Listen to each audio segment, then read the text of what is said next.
It was the year 1928, and in Panama City there were heated elections between the Liberals and the National Porrista coalition, which would later lead to the first coup d'etat in 1931.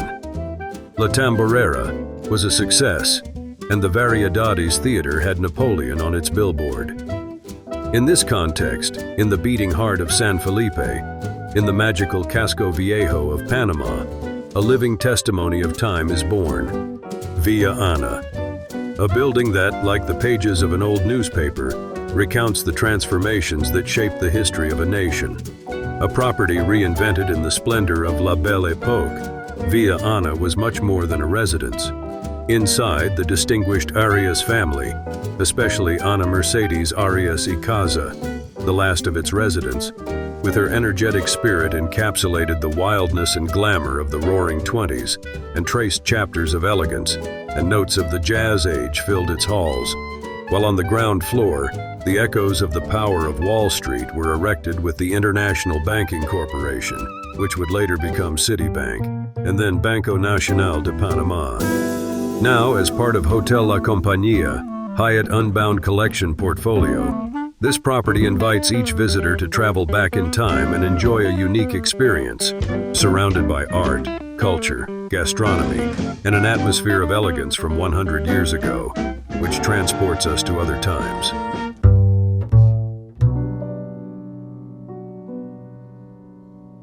Yeah, certainly. I think the interesting part, one of the comments that I most appreciate from customers, guests of Villa Ana since we've opened is, this could be London, this could be New York. And I love responding to that saying, no, it couldn't be. Because this is a Panamanian house. There's no Panamanian house in London or New York. I think what they're trying to tell us is this is international level. And I'll agree. I think this is international level. And that's the mission, create international content worthy of London's and New York's and Paris, and to help bring Panama on a map, an international global map as a destination. And that's what we deeply believe in. And I think that's what we're creating here. It's actually sort of funny. When I sold my business in Hong Kong, which was restaurants and a food factory and a food import business, I swore I would never open a restaurant again. Well, Villa Ana's restaurant 62 in my life, and I don't know if I can't help myself or have some sort of addiction to creation or whatever it is.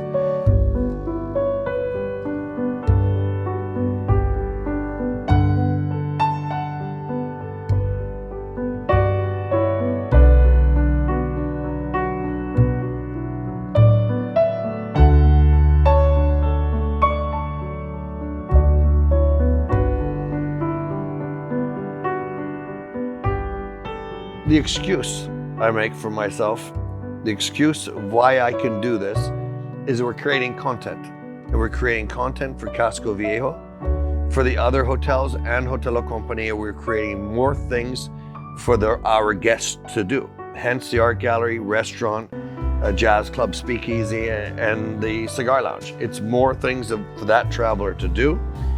And it raises the level of Panama, raises the level of Casco Antiguo. And this is critical. You know, this country is unknown really in the world of tourism. And we need to create the content. So it's not about marketing and creating better roads. Many people say that. No, that's wrong. We have very good roads in this country. And we can market, but if there's no place to stay and enjoy it, the end product's not there. You know, the old adage, build it and they will come. Well, we're building it. And we're building more. At the moment, we started our second hotel, La Compañia del Valle in El Valle downtown. It's about an hour, 40 minutes from here. We can't do the living museum like we did with Hotel La Compañia. We can't do Villa Ana. These are all specific to their buildings and to their location they're in. What can we do? Well, we're doing an art and wellness hotel, sculpture parks, probably one of the most significant spas in Latam. Certainly an 18,000 square foot spa. And are we going for gold? No, we're going for diamonds. We're going to create something specific. We're going to make Panama proud, and we're going to help put Panama on the map.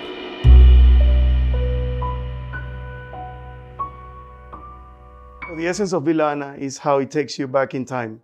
As soon as you walk into the main entrance of this house, you are immediately transported into La Belle Époque.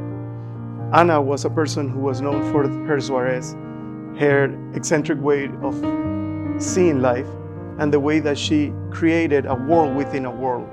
So when we got this house, immediately we were translated into that past. And what we did was exactly that, bring back those memories and those history back to a present time. So Villa Ana is a portal that will take you back in time, and it will immerse you into culture, gastronomy, entertainment, and music. As soon as you step into, you'll be immediately taken to 1920s, and what you can expect in here is something that you've never seen in Panama or in Casco Viejo.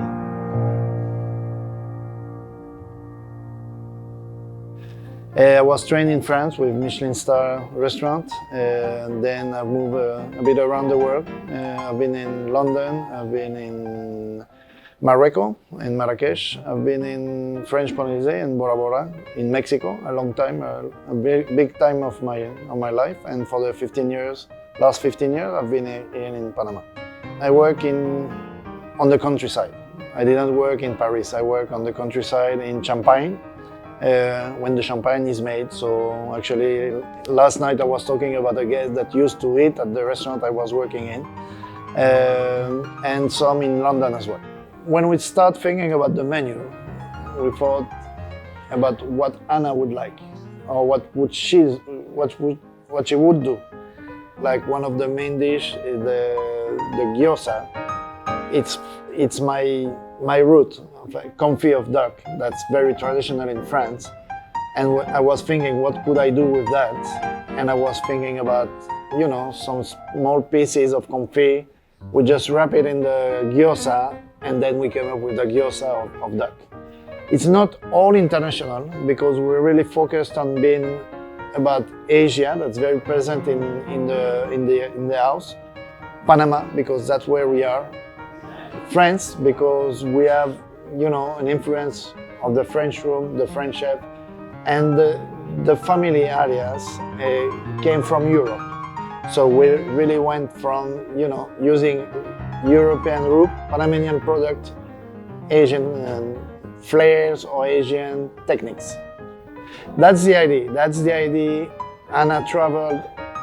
The idea was what she would bring back if she traveled and came back to her house and cook from what she saw when she went to Japan, when she went to Morocco, when she went to France, what she would do when she came back.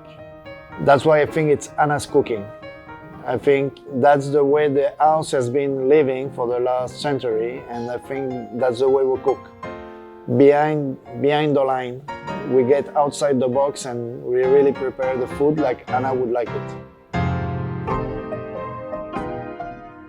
So if you remember, one of the main reasons that Hotel La Compañia exists, and the reason that we built the hotel, was that ultimately to bring history back. The hotels was a Jesuit convent from 1600. The hotel is divided into three wings. You have the Spanish wing from 1688, have a French wing from 1739, that's when the Jesuit mission started, and have an American wing from 1904. So ultimately what we did is to bring history back on a living museum. When we had the opportunity to open Villa Ana, we are basically incorporating the 20s and the colonial areas on those times to then bring again, one more time, history back. Villa Ana is an extension of the hotel where we have entertainment, gastronomy, and art, culture, and so that's a lot of what we're doing in the hotel. So bringing history back and bring all those 4 colonial areas back to this time. Today, Villa Ana stands as a cultural beacon within the framework of a UNESCO World Heritage Site. Here, past and present converge, inviting those who cross its doors to travel to an era where joy and sophistication defined the soul of Panama. This hidden treasure in Casco Antiguo continues to whisper tales of yesteryear, keeping alive the spirit of a golden age that made Panama the epicenter of the world.